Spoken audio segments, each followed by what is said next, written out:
Testing. Okay. Sure.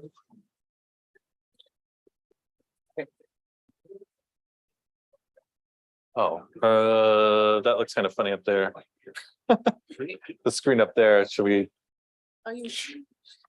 Or can we just enlarge that? Or, oh, that's fine. Yeah. Oh, sorry. Sorry. Too many screens. Yeah. Okay, cool. Sure. All right, cool. Okay, hello. Please take your seats. Welcoming Kieran Ryan Anderson back to our last lecture for today.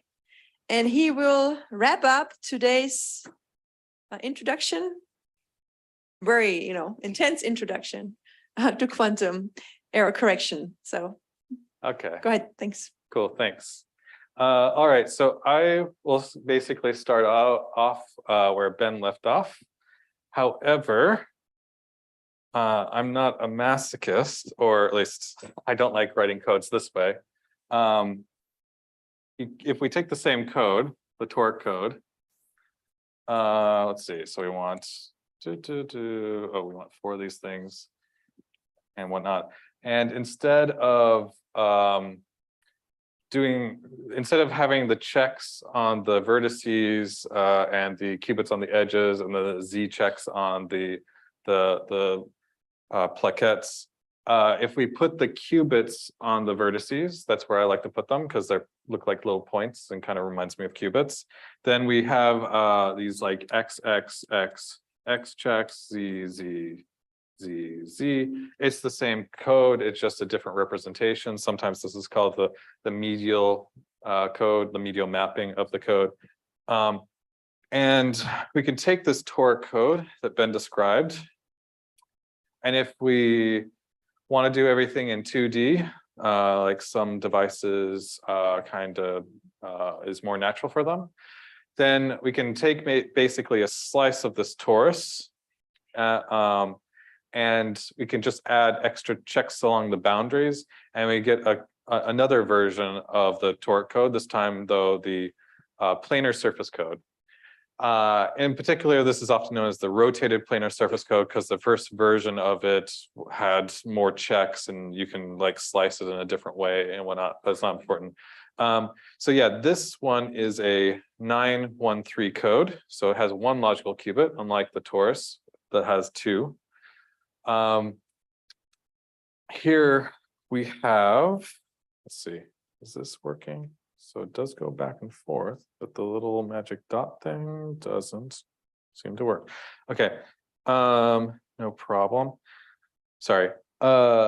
So here we have a logical X operator going from top to bottom. So here, instead of having, there is a version of the logical X operator that's kind of X, poly X on each of the qubits, each of the vertices. But here you can make the lower weight ones by just having a string of poly X's so you apply an X on each of the qubits from top to bottom, and they're equivalent logical operators that just run from top to bottom. So as long as you can connect those top and bottom boundaries with a set of X poly operators, it's equivalent to a logical X operator. And then likewise, the Z goes from like horizontally. It connects the boundaries from left to right. As long as you have a set of Z poly operators that do that, then it is equivalent to a logical Z. Now in these diagrams, I'm using similar diagrams like Ben discussed. I'm using the darker gray boxes to represent the operators where we measure joint X's for those qubits that touch that polygon, those polygons. And for the lighter boxes, it's a joint Z operator that we're measuring. So these are the set of stabilizers written in pictorial form. So it's a lot nicer to work with than potentially this for larger codes. And yeah, so we have n-1 unique or yeah, n-1, where n is the number of data qubits, unique stabilizer generators. So that means, as Ben mentioned, each poly operator divides the space in half orthogonally. And so that means that the space has 2 minus the number of things that divide it in half. So that means if you do n minus, in parentheses, n-1, it all cancels and you get 2 to the n. So it's a logical, 2-level system. So it has one logical qubit in it. So that's what that T2 means there. Ben also described this thing. So this is the distance 3 color code, or also known as the Steen code for the distance 3 version. And this is the distance 5 version of the color code. Notice there's lots of colors, and the surface code is all black and white. It's related to the surface code, kind of very similar. It's also a topological code. Here, though, the polygons don't represent just one type of poly operator that we're going to measure, one type of observable.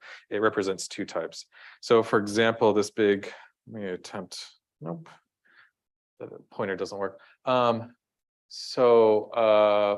Each polygon, or once again, the vertices represent the qubits, the data qubits, and the polygons represent both the observable where you're measuring joint x's for all those qubits, as well as the other observable where you're measuring joint z for all these qubits. So it's a self-dual code. It's a CSS code. So CSS means that you can write the set of generators either as only a Z polytype or X polytype. So you have a combination of X and Z, purely X and Z generators. And this is self-dual because the X and Z look exactly the same. And of course, you can multiply those together and get Y. So you could also measure the observables where there are joint Y operators for those polygons. Unlike surface code, there's more symmetry, which is both a blessing and a curse, or well, both a benefit and a con for the color code. It means that it has a lot more logical operators that are possible. It also means that for each one of these boundaries, so you see this like X string and then this Y string and the Z string that kind of, if you imagine a triangle, those are often called triangular codes, unlike the square of the surface code. It connects the points on this triangle. Each one of these operators do, but each boundary, these 3 boundaries, can have an X, Y, or Z logical operator. So you can apply a set of poly operators that are either all X's, which is equivalent to a logical X operator, Y, which is equivalent to a logical Y operator, and Z, which is equivalent to a logical Z operator. So it doesn't really have this polarization that the surface code has. It's a slight different, slightly different characteristic. So I should say, this is kind of going to start out as sort of introducing you to some familiar codes that you might study in quantum error correction, but then we're going to go deeper. So this is kind of using as to get you familiar and then start working on like, what do these circuits look like and how does all that work? Okay, so there's actually a bunch of different surface codes and a bunch of different color codes that you can potentially construct. It turns out for the surface codes where you only have either X type or Z type observables, and you put the qubits on the vertices, then you get graphs that are able to support these type of codes that are 2 colorable and that have a degree of 4. So each vertex only has 4 edges at most. And then you can cut little codes out of these graphs, so long as you like make sure that you have the right number of stabilizers and whatnot. And then similar for the color code, a bunch of pretty colors, but really that has to do with the 3 colorability, which also, if you have both X and Z type checks for both of these, for these polygons, and you want to make sure that everything commutes and whatnot, you end up getting a 3-colorable graph. Okay. It's just to introduce that you might hear about color codes and surface codes, but there's a lot of other versions of those codes that haven't been that don't tend to be studied. You can do a lot more with them. There's also non-uniform tilings of the planes that you can also cut codes out of. It also doesn't really matter. The geometry of these things don't matter. These are all equivalent graphs. So this 488 nomenclature right here just represents if you sit at a point and you kind of walk along and you look at all the polygons that touch that point, you have polygons of with 4 sides, 8 sides, 8 sides. So all these other graphs are equivalent. So you can lay these things out. You could, if you have a computer that has long-range connectivity, you could, like ions, you could have all sorts of geometries if you want. So the connectivity isn't really so important. These things just help us kind of visualize what the stabilizers look like in a sort of an abstract manner. A lot of codes, but not necessarily all, although you can form families of them. But a lot of codes have families of codes or belong to a family where you can kind of parameterize it by the distance of the code, which we've talked about before. So as mentioned, the distance -1 divided by 2, so just slightly less than half, is the number of flips, either from various poly operators that it can handle before, or yeah, that the code's guaranteed to handle. It's possible that codes can handle more than that, but it's not guaranteed to handle all the same. So the distance 3 code, for example, can potentially handle weight 2 errors, but not all weight 2 errors. It's just guaranteed that at that t value, it can definitely correct that. Beyond that, there's some probability whether it can correct those or not. Anyway, but so as you make these codes larger and larger, as you can see, they can correct more and more errors. So that means they can suppress the logical error rate, because we're spreading the information across many qubits, and let's see, let me verify what time. Okay, we're spreading information across many qubits, and so this means that since it can handle more and more errors, that means that given that errors pop in with a certain probability, that means that we can squash them fast. It's easier for us to squash them. We can wait longer, or we have more of a chance to squash them, before they build up. Here's an example of a family, 2 different families of the color code. So this is the distance 3 one is the Steen code, which Ben talked about. Then you can also construct larger versions of the color code by cutting out, the codes out of these graphs that I mentioned. Common ones are either this 488 lattice, which is on the top, or the 666 lattice on the bottom, which is an ominous number.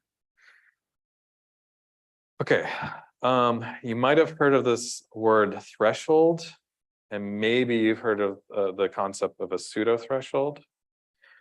So the pseudo-threshold refers to the performance of a code, like for a single code instance, not the entire family. So what we have here in this graph, on the x-axis is the physical error rate, and then on the y-axis is the logical error rate. And then this dotted line is when those 2 error rates equal each other. And so there's some point in which the code gets overwhelmed, and the probability of higher weight errors happening is too high, and you end up applying the wrong operation. You end up applying logical operations whenever you try to do your corrections, instead of fixing the faults before they become an error. If it's low enough, then you can start suppressing the error rate. So you get like a p-squared effect, or if it higher distance codes like distance 5, you get you can go from P to P cubed and so on. So you can keep on quadratically suppressing the noise. And so the place where this curve kind of hits this X, the X equals Y line when the logical and physical error rates are equal are known as the pseudo-threshold. Pseudo-threshold because it's not a full threshold.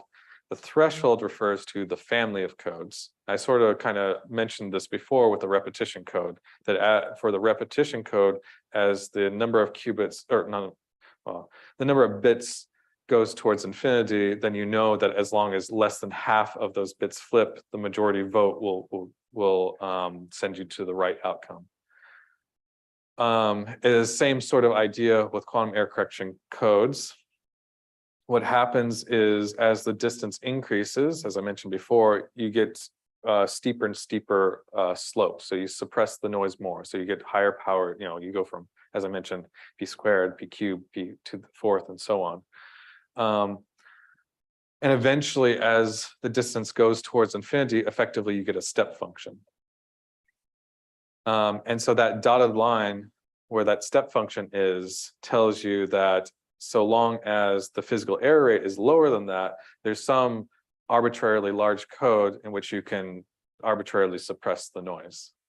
Of course, you won't live in asymptotia, but you can choose a large enough code to do whatever you need given your physical error rates. So you obviously, if you can reduce your physical error rates, that's great, and you want to do that because you kind of get more out of the code. It's you drop faster. It's also good to be aware of if you're trying to run simulations where you're trying to like work out these thresholds like you sometimes see in papers. You need to look at, so the first sort of distances, like distance 3, 5, 7, their curves kind of wiggle about. So eventually these curves kind of settle down into a sort of a trend, and you can kind of fit those curves to a function, a higher order function, and work out what sort of the inflection point is, which corresponds to this threshold. But the first sort of small codes have this small size effect. So the curves are kind of like settling down at first. So you can't really use like distance 3, distance 5, distance 7 in order to work out what your thresholds are. You have to kind of start out maybe at 9 or 11 and then work up. So just in case you do those sorts of simulations in the future, maybe for the hackathon, maybe not. Yeah, and this is how the logical error rate roughly scales. You can kind of see that if you ignore the PTH, which represents the threshold error rate, P represents the physical error rate, then D plus 1 over 2 is really the same thing as T plus 1. So like I mentioned, a distance 3 code would suppress the noise by T plus 1, so 2 P squared, and so on. This is a shameless plug. I do have a package that does quantum error correction. You can take a look at it there. You can potentially use that to do simulations. Anyway, so I think Ben briefly touched on measurements, but I'll talk about those sort of again in a different way. I'm mainly focusing on how do these circuits work whenever we want to measure these observables for generic, poly operators that we want to measure. So this dot with a line and P is to represent a control poly. So that's equivalent to, if the qubit is in the 0 state, apply identity. If the qubit's in the 1 state for the control, apply the poly. And that, you could put an X in there, and that's the equation for the CNOT, or the control X gate, whatever you want to call it. So we're going to work out, So we have this circuit here. And what that turns out to be is one way of measuring polys. So we introduce an ancilla, we apply a Hadamard, we do this control poly, another Hadamard, and then we measure in the Z basis. So why does that work? I think Ben maybe showed one way to prove this, and I guess I'll prove it again another way. It might not hurt to see how that works. I think it's fairly straightforward proof. So if we start out on the left-hand side, we're in a zero tensor psi state. So the 0 is the control bit, or going to be our control bit. Then we apply this Hadamard, so we get a plus state. So this is this,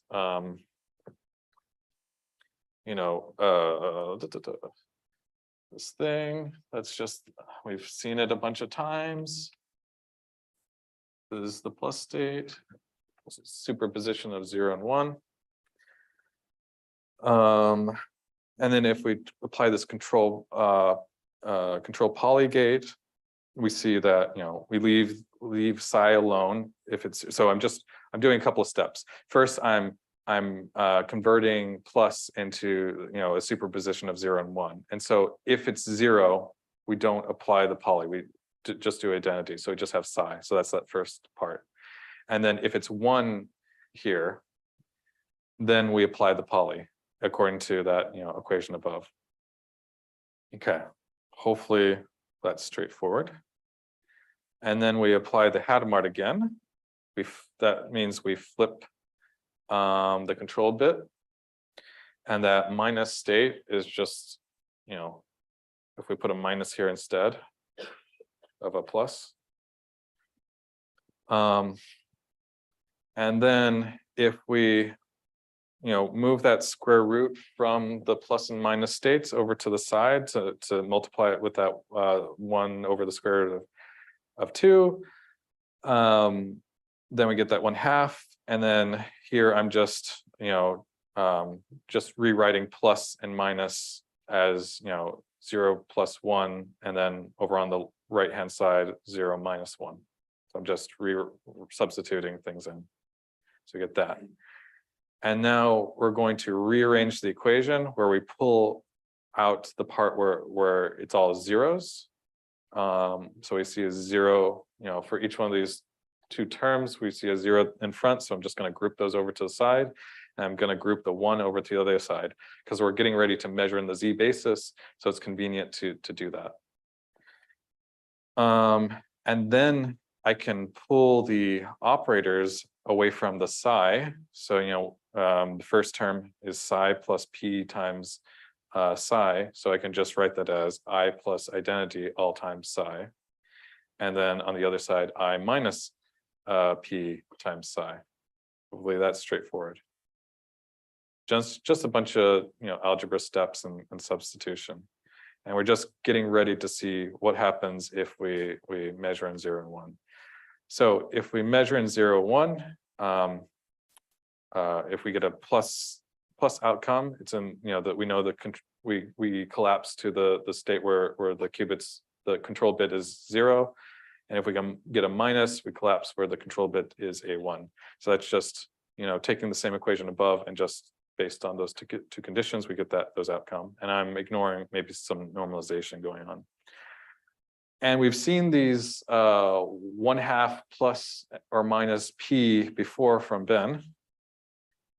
But if you want to do the math, so let's see, identity is just equivalent to taking the either the Z or the X or the Y basis and taking the part of the state that projects in, that's the positive eigenvalue state, the projector for that, plus the minus eigenvalue projector, and summing those together. So together that projects to the entire state or the entire space. So that makes sense that it's identity. So we can just write it as the plus P projector and the minus P projector for where we can substitute P for X or Z or Y. And then X, Y, and Z can all be written like this in terms of their projectors. This might make sense if we look at the Z, for example. If a qubit is 0, then we leave it alone. If it's 1, we add a phase to it. That's where that minus sign is in the middle. It turns out in their own basis states, X and Y also do the same thing. Because if you think about it, what we label X, Y, and Z, it's just convention. They should all look symmetric in their own basis states. So they should all do the same thing. So in general, we can write down that P is equal to the plus P projector minus the minus P projector. That'll do the same thing as some weird thing that flickered on the screen. But that'll do the same thing as, yeah, applying, you know, minus to the part of the space that's in the minus subspace and applying plus to the other side. So hopefully that all makes sense.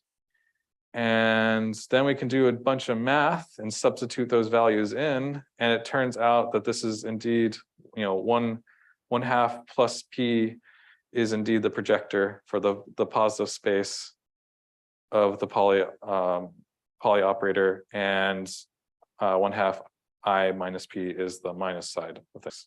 Cool, bunch of annoying algebra and whatnot.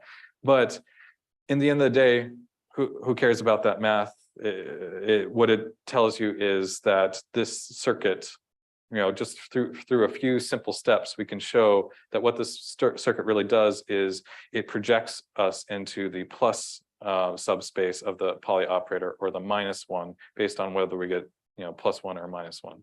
That's really the important part. It's easy enough to go through all that map, and it's kind of boring, but whatever. So we just proved that it really is projecting us. You know, if we get a +1, we really do get projected into the +1 part of the poly space, and so on. So that's cool. And this argument in general works. Like, it's not special that it's a single poly operator, so for a single qubit, it'll work for the same thing for multiple qubits. You can sort of easily see it, but or you can take my word for it. So that means if we're trying to measure a joint poly operator, then in general we can use this circuit here. So that's really what I wanted to get to. So you can forget all that math if you want, and just believe me that we can use we can introduce an ancilla, do a Hadamard, do these control polys, another Hadamard, and measure in the Z basis, and we are effectively projecting into these plus or minus of these poly operators. Or another way of thinking about it is we're measuring the eigenvalue of those poly operators. So this is how we measure our parity measurements. So they're all the same concept effectively. And we can see if we're trying for example, the surface code or the torque code or whatever, and we're trying to measure, you know, like XXXX, then this just becomes a bunch of control knots, because we replace those polys with X's. You can put the box there, you can put the circle there, it doesn't matter. So you get this thing. So this is the circuit for like the surface code whenever you're doing the X checks. We can also see, if we don't really want to think about all that math, and we just write down the circuit and believe that, that if we, you know, input an X fault into this circuit, then it'll just commute with everything and just fly through. And so it's doing what we've seen before. If a fault commutes with the operator doesn't detect it. It only detects whenever things anti-commute with it. So if we apply a Z operator using sort of the rules that we've seen before, because Z will hit those targets and propagate down, and then it'll get flipped to an X operator. The Z measurements will pick up on X's. It'll look like a change in the measurement outcome. So we get a -1. And then we can also see if there's an odd number of Z's that come in, then we get an odd number of, you know, Z or X's that hit the measurement. And so it will only light up, it'll only give us a minus sign if there's an odd number. And then if there's an even number, the minuses will cancel out. So once again, it's measuring the parity. You get an odd number of errors, you get -1. Even number of errors, you get +1. So it's doing the thing that we've you know, already thought about before. Cool. This is all leading to something, like to think about how circuit level errors faults work. So we can repeat all this stuff for Z. It's the same sort of story. I mean, it's just they're symmetric. However, people tend to write these in terms of CNOT. So you'll more commonly see it with CNOTs going down. So we could replace, do these control Z's. That's a perfectly fine circuit, using this sort of rule that we can just put in whatever poly.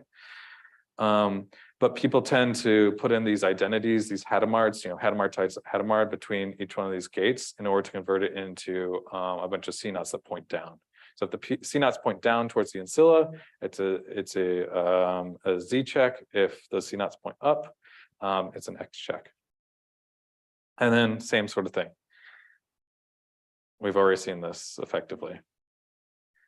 So yeah, these are the typical circuits that we use. There are other ways to measure syndromes, and this is sometimes referred to as bare ancilla syndrome method, because we're using a single bare, just a single syndrome, or sorry, a single ancilla.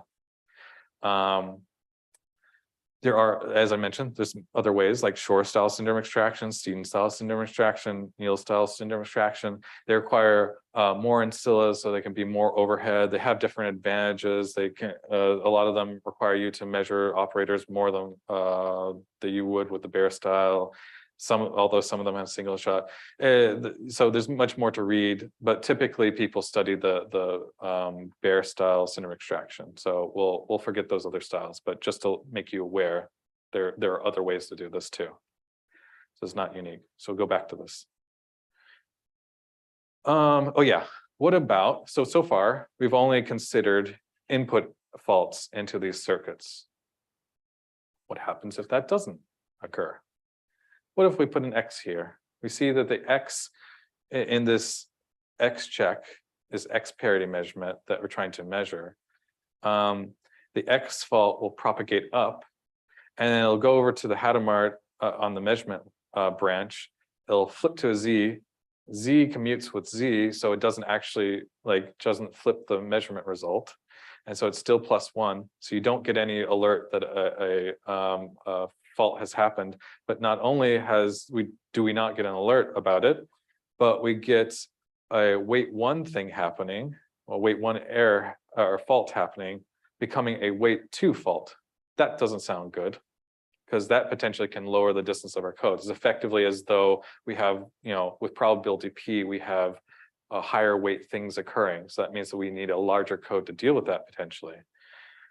And then, of course, the symmetric thing happens for the Z check. Okay, that should potentially make you nervous. However, for various codes, there's ways to mitigate this.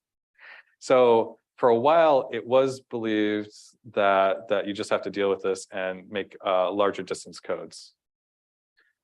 However, it turned out, I think Fowler discovered this, that it turns out that you can choose the schedule in which you do these CNOTs, so that you do get these higher weight faults occurring, like so, we've already seen.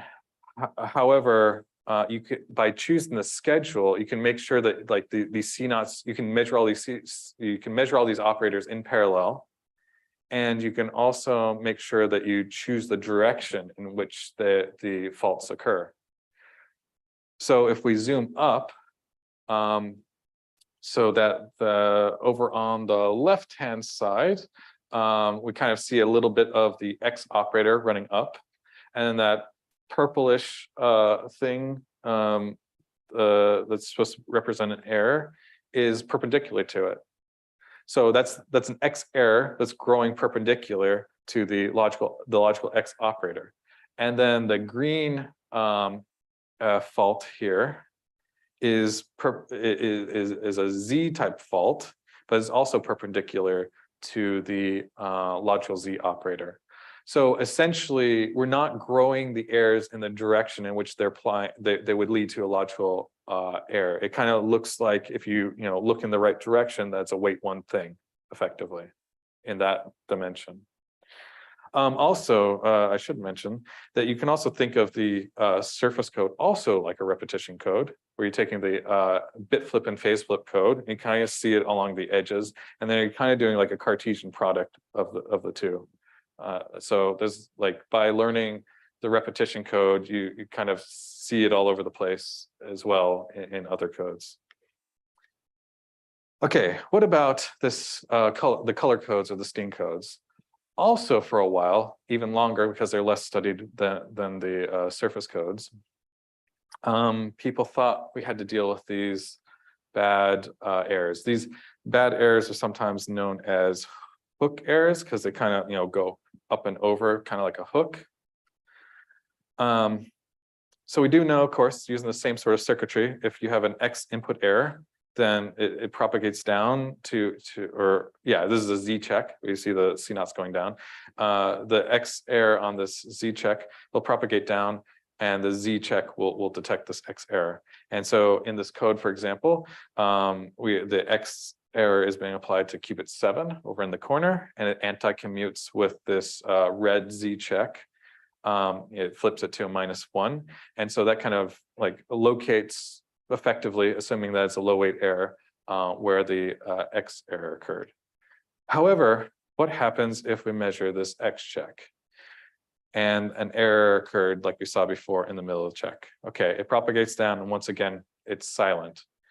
This check is. But then we'll end up, at some point measuring Z checks. So over here is the results of if we then measured Z checks. So we get +1 for the green and blue over on the left-hand side, because each one touches the X faults an even number of times, so it doesn't flip it. We're detecting parities, but it touches that red Z check over on the right an odd number of times, once, so it flips that. That looks exactly like what we just saw. So you're more likely to choose a correction where you apply an X to qubit 7. And if you do that, you'll get a string of X's. It turns out that string of X's is also a logical operator. So now we have a weight 1 error if you include the correction leading to a logical failure or a logical error. It's a proper error, not a failure. That's horrible. So you might think, okay, I just have to increase the size of the code and deal with it. Turns out, however, that we can supplement our circuit. We can introduce a flagging qubit, an additional qubit, and we can see that effectively, if nothing happens, it acts like identity. So those controls kind of if you have controls touching in these CNOTs, they can go past each other, they commute. So we can bring these CNOTs over to each other and they cancel their identity. So if nothing happens, this is just a fancy identity. However, if this internal fault happens, the X error does propagate down, and we get a non-trivial result. We get this outcome flipping. So these flag these internal hook errors.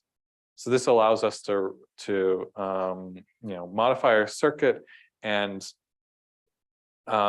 get back the distance of the code. So that's cool. So yeah, that's mainly the stuff that I was going to cover. I actually don't know. I assume it'll be what, 6 o'clock that we stop at? Yeah. Okay. Okay. Cool.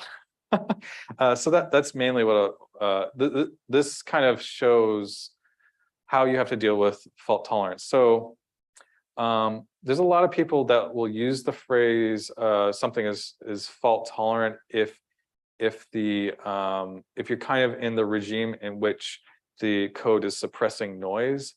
I don't think that's a good use of the term. It kind of conflates kind of it being beneficial quantum error correction. I usually like to reserve the word fault tolerant, meaning you can handle any T errors or T faults and recover it yourself. So it's T fault tolerant or K fault tolerant, sometimes it's called.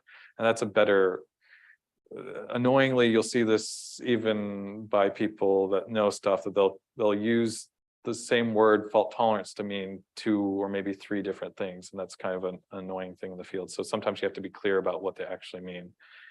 Anyway, so that's a little rant. But but this effectively is showing how you have to do things in order to ensure fault tolerance, that you can ensure that your code is able to correct all faults to up to what the code was designed to be. All right. If you are doing the challenges for the quantum error correction stuff, depending on the challenge, you might want to think about doing simulations, or you might, just after this, just get interested or just read a QEC paper and want to know this QEC paper is actually saying. You have to be careful about, whenever you're reading QEC papers, the error rates that they report, because the error rates really depend on a lot of things, like the circuitry that you're using, as we've seen. Like different circuitry can lead to different performance, but also sort of the classical algorithm that you're using to come up with the corrections, as well as the level, the type of error model, the type of noise that's being applied to the circuitry will change how the code performs. And all those things are super important. So there's not one size fit all number for like the threshold of our code. It's really dependent on stuff. But often, because it's a lot easier to simulate, people will also use a simpler noise model, and you shouldn't be confused by it, because let's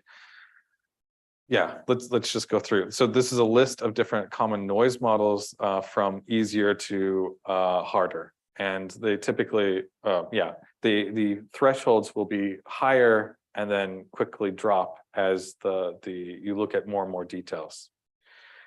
So the simplest noise model that not as much people look at, but it's definitely more popular in like classical error correction, but some people do look at it in quantum error correction because it is a useful noise model, is the erasure channel, the erasure noise model. Essentially what you do is you just take a qubit and you just completely depolarize it, or you think about like removing it, like projecting it out and then replacing it later on. But you get to know, that sounds horrible, but you get to know in this model which qubits have done that. So that extra information allows you to actually do a lot with with that. You can come up with classical algorithms in order to fix your code and come up with corrections a lot easier than some other noise models, just by the fact that you know where the qubit got deleted is.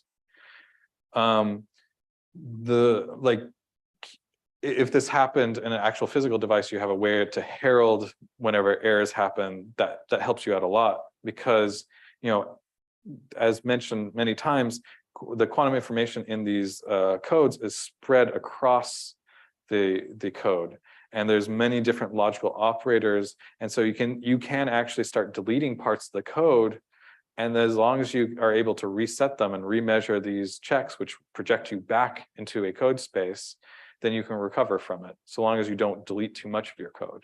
It's because no one qubit holds the information. The information is spread across the system. Okay, the next and pretty common noise model that people study is known as the code capacity model. And that is basically tells you the capacity of the code in a very abstract sense. So you don't have any of the details, we don't have any circuits here, but you don't have any of the details of the circuitry. You kind of pretend as though you have a magic way of just measuring these parity checks without any error. So you could just get to do that. And you just study what are if you have input errors. So the stuff that we were originally talking about, just like, okay, if we have these input errors and we could just measure these checks and we just detect whether things commute or anti-commute, that's what this level of noise model is. So you just choose which qubits with probability P have X, Y, or Z noise, and then you measure the checks. And then you get perfect measurements from that. The next level of difficulty is, it's a bit of a mouthful, the phenomenological model. And that's based on what is the overall phenomenon looking like. So we do still have these input errors, and we do have magic, magic ways of just measuring these checks where we just detect the parity. But now we add in the fact that we model that there's some probability in which the measurements can flip. So we have a bit flip channel on the measurements for these parities. That alone makes the decoding process, this classical algorithm that comes with corrections, much harder. And for a lot of codes, except for codes that have what's called single shot syndrome extraction, you typically have to measure these checks, these stabilizer generators, multiple times. Effectively, you're kind of measuring a repetition code in time.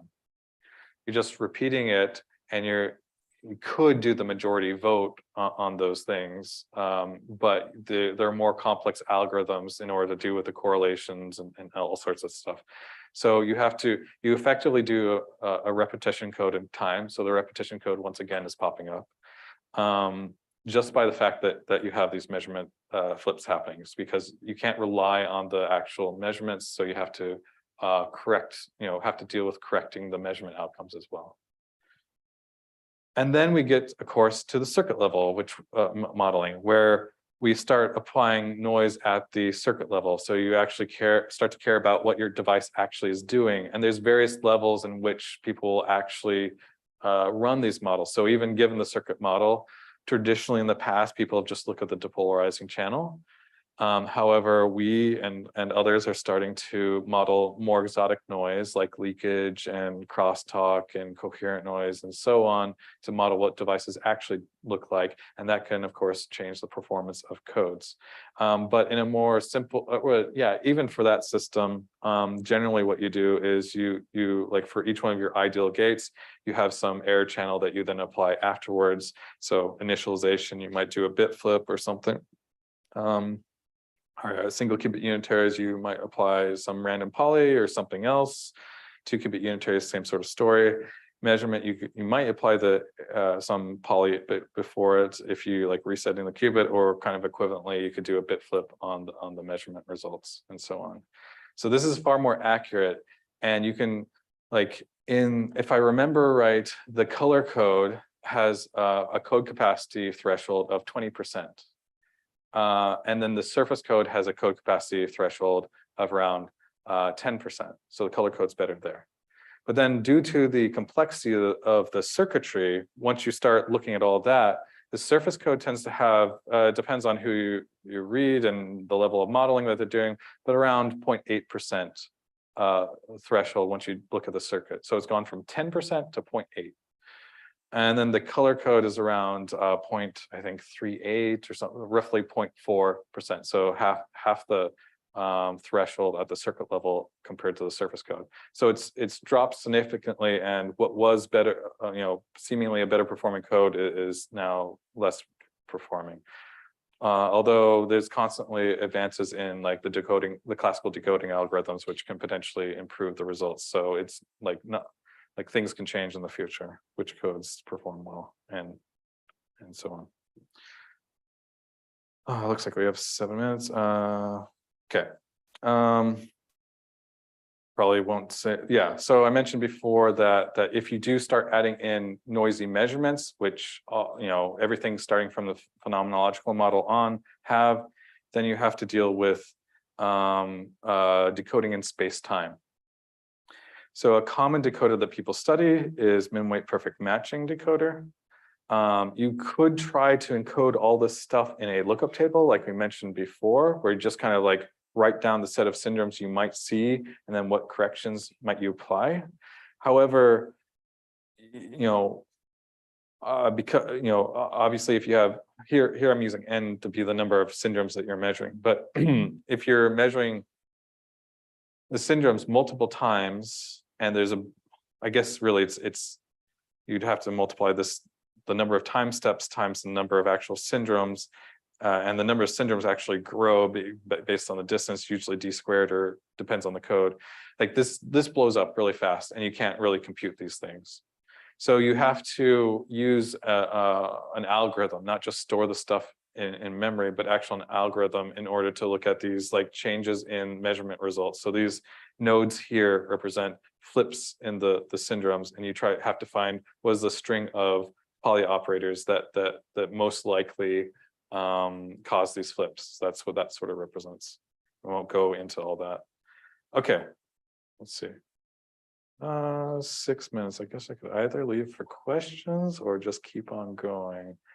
I'll keep on going. This, I think, will maybe kind of be brief. I'm not going to cover things, still not in depth. But so, as I mentioned before, codes don't have a universal gate set in general. There might be some fancy ways, but at least of getting around this, and maybe some future codes that are more exotic that kind of change in time and morph and do weird things might. But that's, ignoring those sorts of codes. Easton Canilla says, as it says on the thing, that no code has a transversal set of gates that are fault tolerant and universal.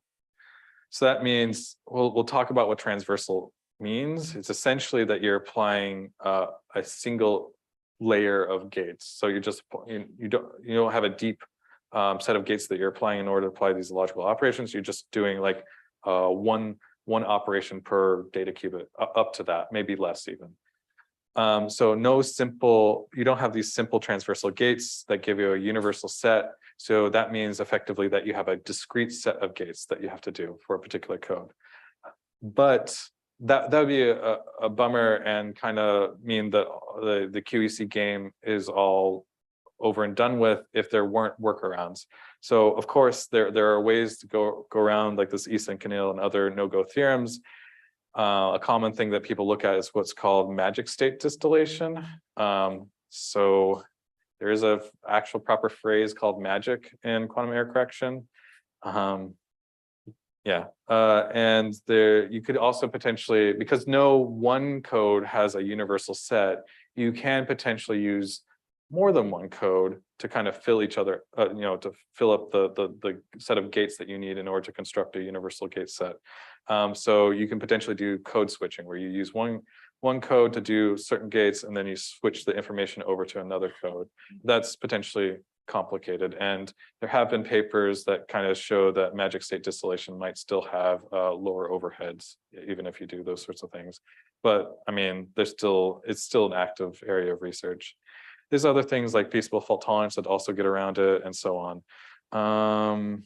Let's see how much time. 3 minutes. Okay, transversal gates. We've already seen some transversal gates, like these poly operators. You're just applying a string of poly operators as a depth 1 circuit. So we've seen that both the color code and the surface code have these logical poly operators as transversal gates. The surface code doesn't have a Hadamard, which I think Ben briefly mentioned, that's transversal unless you do permutations, which I think he also mentioned. It does have a CNOT gate that you can do transversely because it's a CSS code. So all CSS codes can have these transversal CNOT gates. The color code's nice in that it has all these symmetries, so you actually get all single qubit and 2 qubit gates as transversal operations. Transversal operations, let's skip this poly stuff. Okay, so the Hadamard example.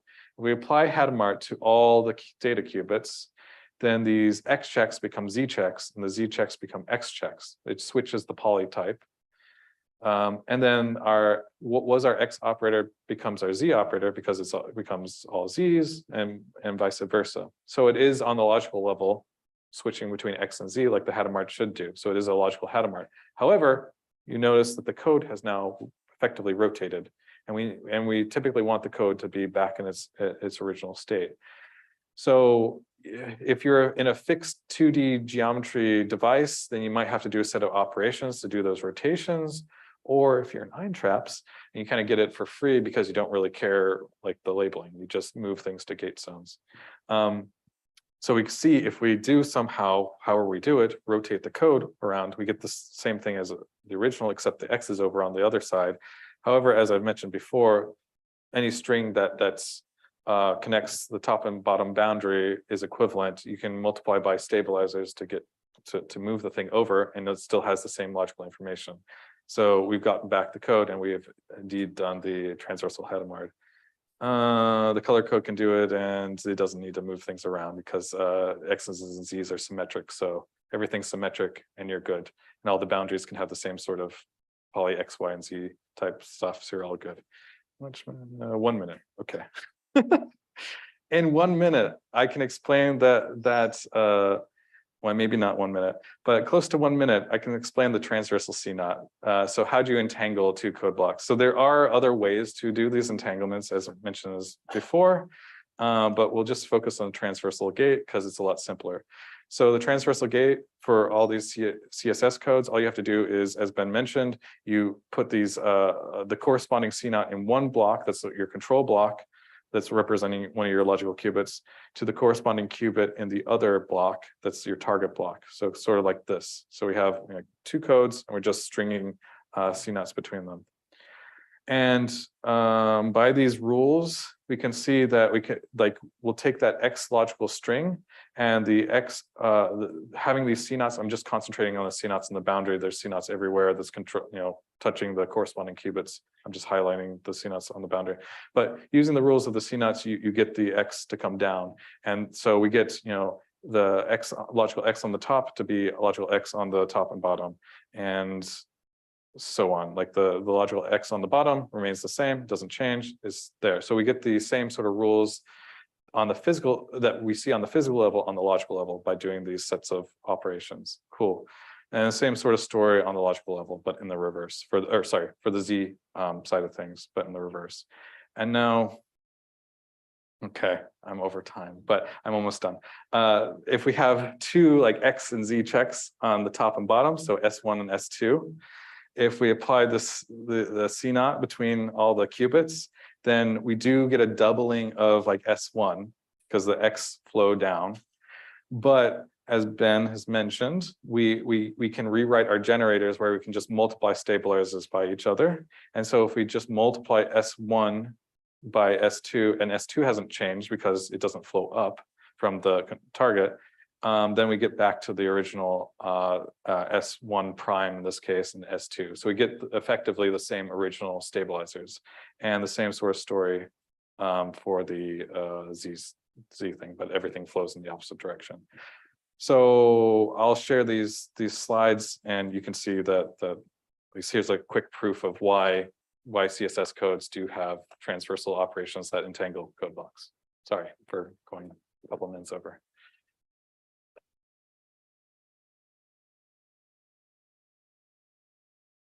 Well, thank you very much for this nice final talk today. We don't have anything planned after this, so you are released for the evening. There is gonna be, I think, dinner served down at the Adriatico at like 7-ish, but you should check in case you don't want to go somewhere else like Trieste and catch a bus. But in any case, there was a very nice day again, day 2, I think. You learned a lot. And keep in mind, you're learning here from experts, right? So it's very special that we can get you pulled into here from all the important work you're doing. So both for you and Ben, thank you very much for this afternoon session. Yeah.